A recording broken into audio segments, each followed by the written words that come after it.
Onward to Prosperity. I'm your host, Master Sergeant Retired, Anna Maria Bliven, talking with Julie. And she was in artillery and in public relations and 20 years and 9 months, Julie. That's a long time. Well, more even if you include the reserve time. Yeah. Yeah, So overall, about 22 or some years. Yeah. yes. So let's talk about the next chapter after what we would call an ETS, or leave the service. Estimated time of service. ETS is also what we would say. Um, you hung up your uniform and put your the last time. How did it go? Oh, it happened because I had twins, and my husband has a Congratulations. job that travels, and my job also I could be called at any time, and so we had a family discussion and decided that I should retire. So I went to my boss. And this is my first attempt to retire. I went to my boss and said, I really like my job. It's not that. It's not that I'm not happy, but I have twins and somebody's got to stay home. So my boss had said, "Do you think you could come and work part time?" Uh, so I said, "Well, I don't know. I can't guarantee when, what kind of hours I can do." And he said, "Look, we'll just take whatever hours you want." This is something I've never heard them say in the Canadian Forces. I didn't even know that was an option. So I called my husband and we said, "Okay, let's do that." And so I was sort of, I want to say, consulting. Gave them lots of time actually to replace me because I was the head of the public affairs department in the Southern Ontario region. So that gave them a lot of time to find somebody to replace me, to ask me questions, to have me set up for the next guy. So that worked out super well. But eventually I moved, and I was too far away to be able to go pick up the kids after school. When they're young, you have to be there, or else the bus driver doesn't let them off the bus. So it became paramount that I actually quit for good and then stay home. So that's what I did. That's really interesting. You had an inroad of a smoother transition than what a lot of our military brothers and sisters have experienced. Uh, are you aware that some of our brothers and sisters in arms don't have as smooth a transition? Um, what do you mean? Not Like, really. So you were in the reserves, and you were also in active service, right? yes. So I was active. Yeah, So you were active duty, but the end of your service career, you were in the reserve. correct. I went part time. Right. And so your other soldiers, did they had jobs and they served in the military? Oh, you mean other reservists? Yeah, Yeah, that's typical. Yes. Yeah, we yes, see a lot of that. the United States too. But if your whole full-time job is in the military and you go that full 20 years, Yes. you're getting out at the age of 38, 39, right? Because if assuming you went in at the age of 18 or 19, Yes. Yeah.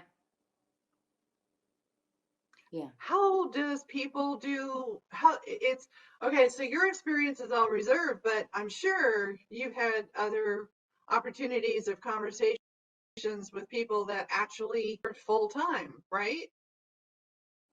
Or no? Oh, I served for full time for over 20 years. Oh, I thought you had retired from the reserve. Well, so in let's see, it was 08, 09. Well, about 09, I switched to reserve for another couple years, and then I quit. Okay, that's pretty Yeah. cool. So then you were, But I was I that's was not a full bad, time all the way. so that's not a bad idea. So to serve full time, but then do a transition to your transition. Yes. Yeah, That's brilliant. yeah. Yeah. And that happened because of your family situation. It did. And I didn't mention this, but also my health situation. I Oh, was okay. diagnosed with lupus nephritis in '05. And then so I had tried to work as long as I could, but that was another factor. In addition to the family part was real, and I think that was it was the reason I think that I left.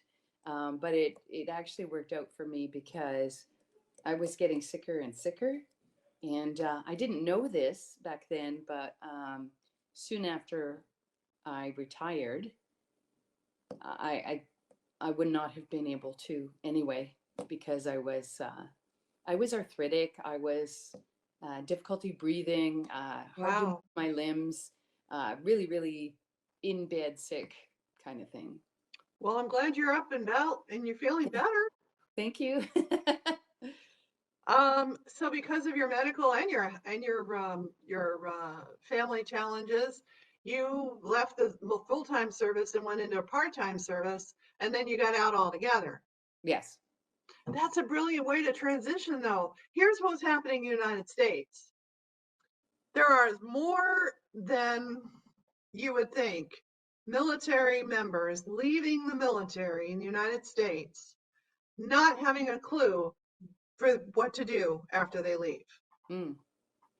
And then you go from a group of people now down to one in this experience. And then there's the loneliness and the isolation feeling, the overwhelmingness, because you went from having a training schedule by which you lived your life, right, to having no training schedule. Yeah. Nobody telling you, all right, this is what you need to do, and this is what you need to do next, and stuff like that, right? You're on your own, but they're not prepared. Mm. And being not prepared just adds more stress I see. and more struggle. So as a result, people go into dark place. But if they did a gradual transition like you just described, where they could go from full-time down to a part-time, Yeah. leaving them an opportunity then, because if you're doing part-time military, what are you doing the rest of the time? Hopefully it's not video gaming and Netflixing. You're literally taking that other part of the week and preparing yourself to get another employment situation and housing situation, right? In my case, I had twin 1-year-olds. So That's that's what I another was challenge. doing. But yes, I agree with you. It's nice to have the reserves to fall back on. I think, yeah, I think I thought that I would go back to the reserves even now, but I don't think I'd make it fitness wise. I get it because of the medical challenges, the health challenges. Yeah. Oh, wow. You've had quite a success though. And when we come back after these next messages, we're going to talk about the success in your second chapter of life after military. So Julie and I will be right back, so don't go away.